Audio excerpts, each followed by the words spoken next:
하나님의 말씀은 성경 총 1189장으로 되어 있습니다. 우리가 창세기 1장 1절부터 요한계시록 22장 21절까지 말씀을 보게 되면은 그 페이지가 남지 않을 정도로 정확하게 채워져 있습니다. 그렇다고 해서 성경이 이 장수를 채우기 위해서 덧붙인 경우는 없습니다. 사실 우리 예수님께서 하신 일들이 얼마나 많습니까? 그래서 요한복음 21장을 보게 되면요, 예수님께서 행하신 일이 이외에도 많으니 만일 낱낱이 기록된다면 이 세상이라도 이 기록된 책을 두기에 부족할 줄 아노라. 그렇게 말씀이 기록되어 있습니다. 이 말씀은 이 성경에 기록되어 있는 모든 말씀은 버릴 말씀이 하나도 없다. 그렇게 중요하다. 그런 말씀의 뜻입니다. 실제 이렇게 생각하지 않고 자기 주관적으로 성경의 일부를 빼고 버린 무례한 사람이 있었습니다. 주후 85년부터 160년까지 살았던 마르시온이라는 사람이 있었어요. 그는 구약 성경을 배척하고 신약 성경만을 인정했습니다. 말하자면 구약 성경에 나타나 있는 하나님은 율법의 하나님으로서, 분노의 하나님으로서 나타났지만 신약 성경에 나타나 있는 하나님은 은혜의 하나님으로, 사랑의 하나님으로 나타나 있다. 그래서 구약의 하나님과 신약의 하나님은 다른 하나님이시다. 그렇게 주장했습니다. 그래서 그는 구약의 하나님을 배척했죠. 그래서 그는 누가복음과 바울 쓰신 10권만으로 마르시온 성경이라 해서 성경을 만들었습니다. 그런데 여러분, 과연 구약의 하나님과 신약의 하나님이 다른 하나님이십니까?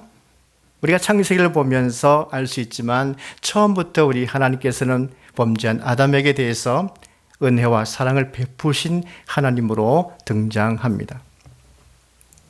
오늘 본문의 말씀은 5절 분량의 짧은 말씀입니다. 그런데 이 말씀은요, 앞에 자비를 베푼 사마리아인과 그 다음에 11장에 주의 기도를 가르치신 말씀 그 사이에 짧은 구절로 되어 있습니다. 어떻게 보면 이 한 가정에 불거진 문제로 쉽게 넘어갈 수 있습니다. 그러나 이 말씀이 기록한 이유가 있지 않겠습니까? 분명히 말씀이 기록된 이유가 있기 때문에 우리는 주의 음성에 귀를 기울이는 것이 중요합니다.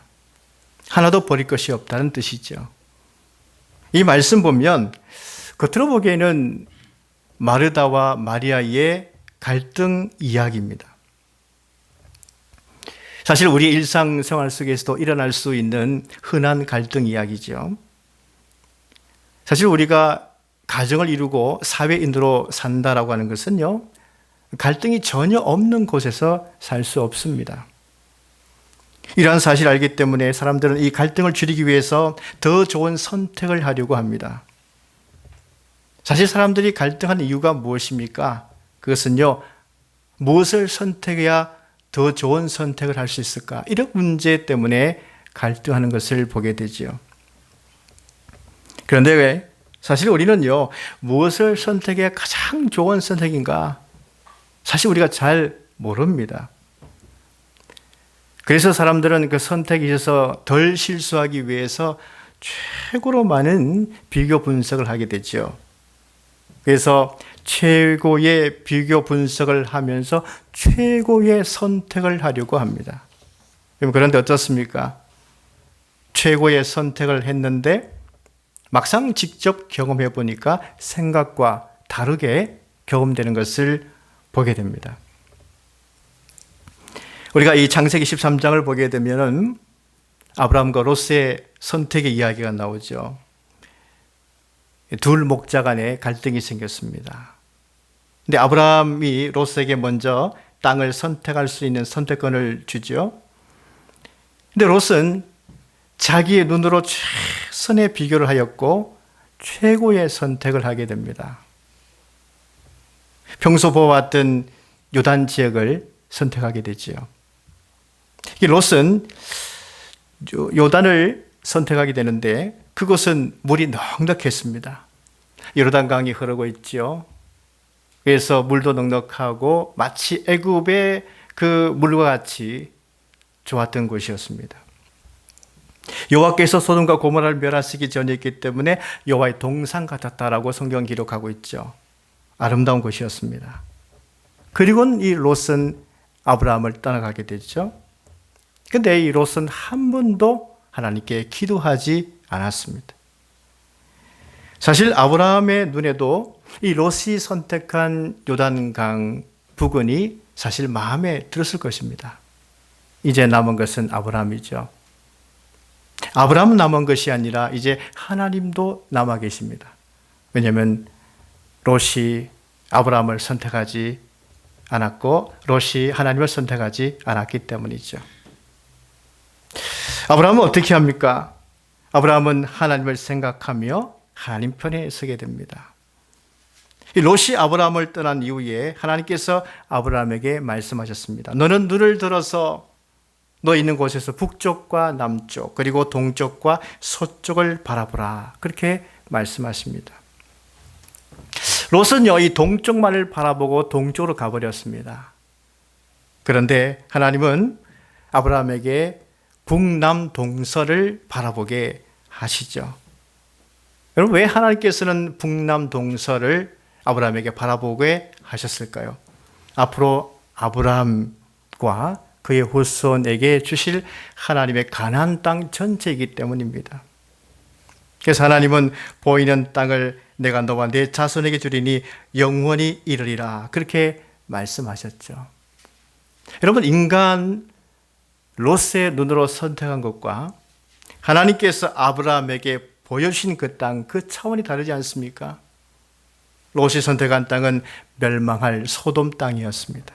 하지만 하나님께서 아브라함에게 주시는 땅은요, 그 후손에 이르기까지 영원한 땅이 된다고 하나님께서 말씀하셨죠.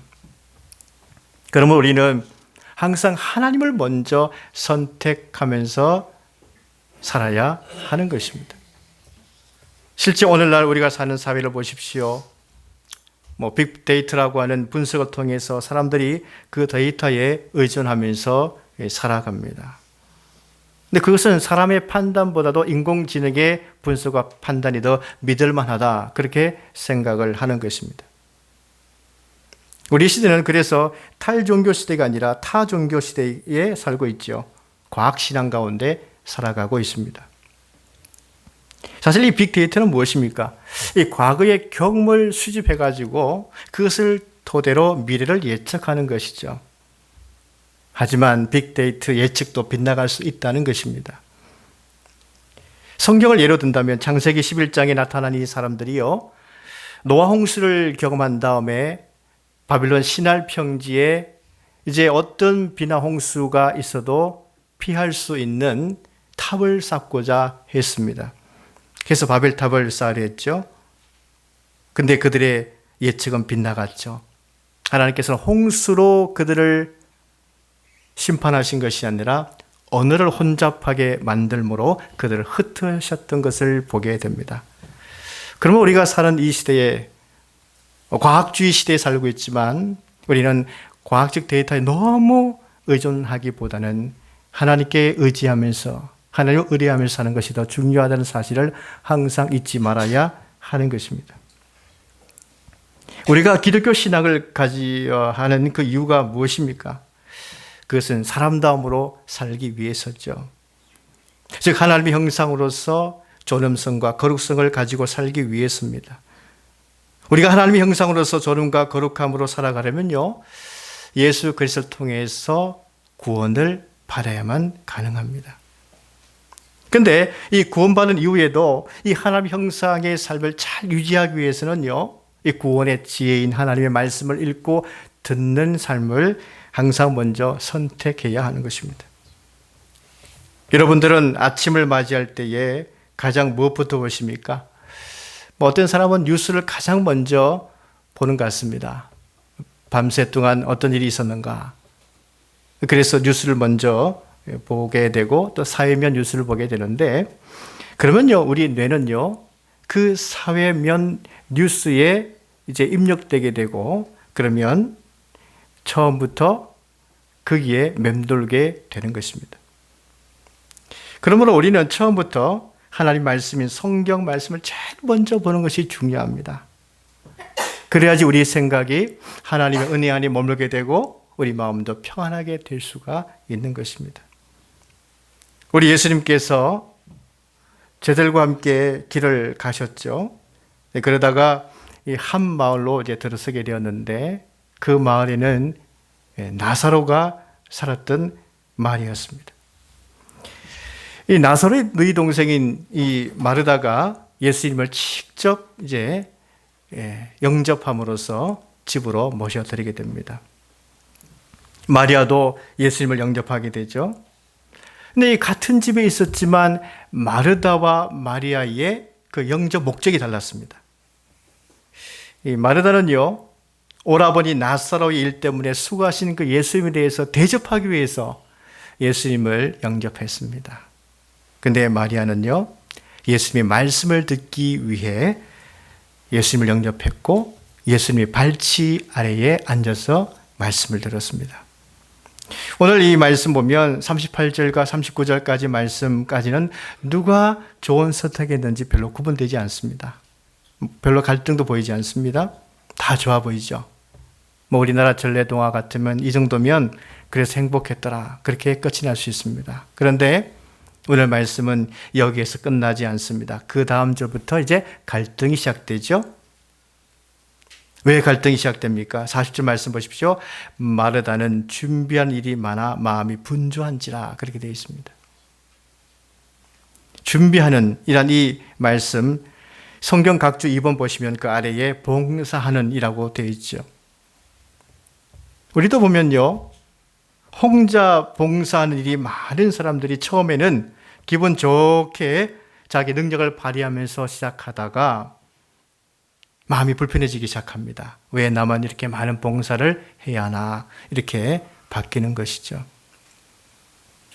여러분, 이 마르다와 같이 예수님을 직접 만나서 은혜 받은 사람, 그래서 영성 깊은 사람도 봉사하는 일이 많아서 마음이 분주하게 되면 기분이 상하게 될 수 있고 불편할 수 있구나, 이런 사실을 볼 때에 2000년 전에 살았던 사람이나 오늘날 우리나 같은 성정이구나 하는 것을 느끼게 됩니다. 그래서 위로가 되죠. 여러분, 마르다 심정이 불편했던 그 이유가 무엇이겠습니까? 첫째, 준비하는 일이 많았기 때문이죠. 왜 마르다는요, 많은 준비를 했을까요? 사람은 음식을 먹을 때 미각적으로 먼저 먹기 전에 시각적으로 먼저 음식을 먹는다는 것입니다.